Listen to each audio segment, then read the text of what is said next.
সব আঘাতের ক্ষমা হয় না, কারণ কিছু আঘাত শরীরে নয়, বরং আত্মায় লাগে। সেগুলো রক্ত ঝরায় না, কিন্তু বিশ্বাস ভেঙে দেয়।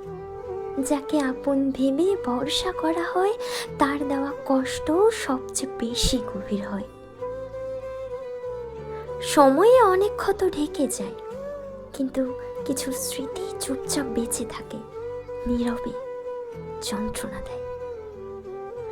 ক্ষমা মহৎ গুণ, এতে কোনো সন্দেহ নেই, কিন্তু ক্ষমা মানে ভুলে যাওয়া নয়।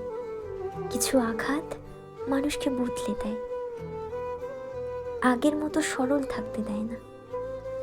কিছু আঘাত মানুষকে শুধু নীরব হতে শেখায়, দূরে থাকতে শেখায়, আর নিজের ভেতরে নিজেকে আগলে রাখতে শেখায়।